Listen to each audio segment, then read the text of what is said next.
पुस्तक से लिए गए। गोस्वामी जी महाराज कहते हैं, पहल पहल सालग्राम में ध्यान नहीं लगा पाओगे। सालग्राम में ध्यान करने की अवस्था बाद में आती है। अभी यदि सालग्राम में ध्यान न कर सको तो भीतर ही ध्यान किया करो। फिर धीरे धीरे प्रयत्न करते करते सालग्राम में ध्यान करने का यत्न करना, क्रमशः सब ठीक हो जाएगा। सालग्राम की पूजा बड़ी कठिन है, कारण मूलाधार चक्र में मन स्थिर करना सहज साध्य नहीं है। साधक दृष्टि साधना एवं योगाभ्यास के बाद ही सालग्राम चक्र भेद कर पाता है। तब इस छोटे शिलाखंड से असीम ब्रह्मांड प्रकट होता है। तब उसके प्रत्येक परमाणु में विष्णु दर्शन होते हैं। इसी कारण प्राचीन काल में ब्राह्मणगण सालग्राम पूजा व ध्यान करते आ रहे हैं। सालग्राम पूजा करके उच्च स्वर में स्तुति पाठ करना, प्रणाम मंत्र में से नमस्कार करना, इसमें जरा भी संकोच न करना। शिष्य, देवी देवताओं की उपासना से क्या मुक्ति मिल सकती है? ईश्वर के प्रति प्रेम किन उपायों से उत्पन्न होता है? ईश्वर की उपासना कब करनी चाहिए? श्री गोस्वामी जी, चंद्र सूर्य वरुण अग्नि इंद्र ब्रह्म विष्णु शिव इन देवताओं की तो पूजा करते हैं, वे सकाम उपासना करते हैं। उन्हें उन देवताओं के सिवा और कुछ प्राप्त नहीं होता। ब्रह्म को भी देवता मानकर पूजा करो तो देवता ही प्राप्त होंगे। ये यथा माम प्रबधन्ते तास्तवे भजाम्य हम, जो मुझे जिस रूप से भजन करे मैं उसे उसी रूप से प्राप्त होता हूँ। उपनिषद में नेदम यदिदमुपासते अर्थात कर्मेंद्रियां या मन द्वारा लोग जिन वस्तुओं की उपासना करते हैं, अर्थात इंद्रिय व मन के जितने विषय हैं वह मैं नहीं हूँ।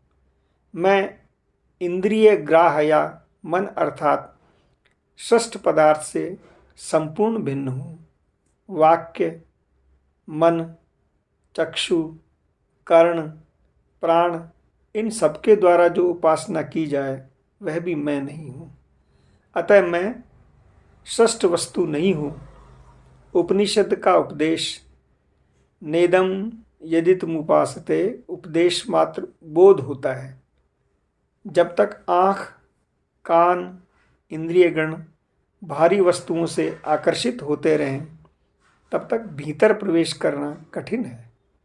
शरीर को छोड़कर भीतर प्रवेश करने का एक ही उपाय है।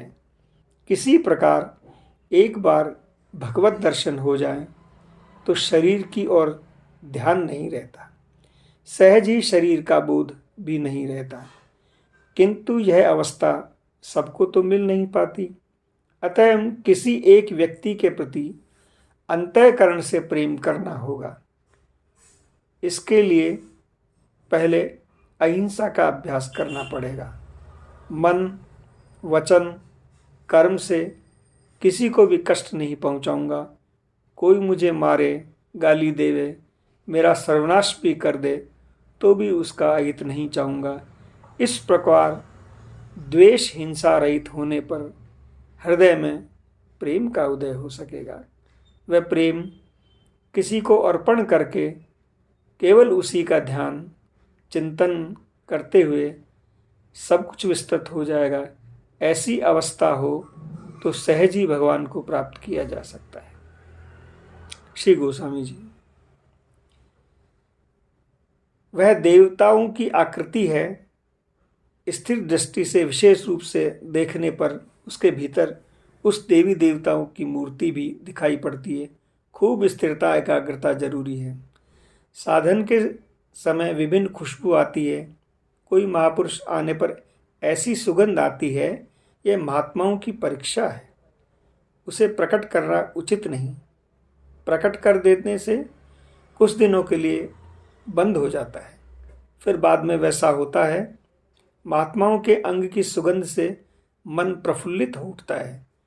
क्रमशः वे मन पर आधिपत्य विस्तार करते हैं, अंत में उपकार करते हैं। जब घटना हो तभी प्रकाश न करके बाद में किया जाए तो हानि नहीं होती। गुरु साथ में हैं तब मंदिर में जाकर विग्रह के दर्शन की क्या आवश्यकता है।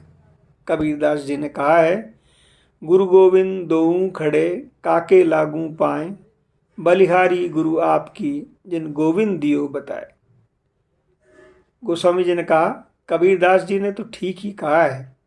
उन्होंने गोविंद के दर्शन करने से मना तो नहीं किया, गुरु के निर्देशन से दर्शन करने को कहा। याद रखना, भगवत तत्व गुरु तत्व के अंतर्गत है। गुरु भक्ति लाभ होने से भगवान व उनके विग्रहों के प्रति भक्ति ही अवश्य सिद्ध होगी और वृद्धि होगी। कोई यदि ऐसा कहे कि मुझे गुरु भक्ति प्राप्त हुई है और विग्रह को नहीं मानता हूँ, तो समझना चाहिए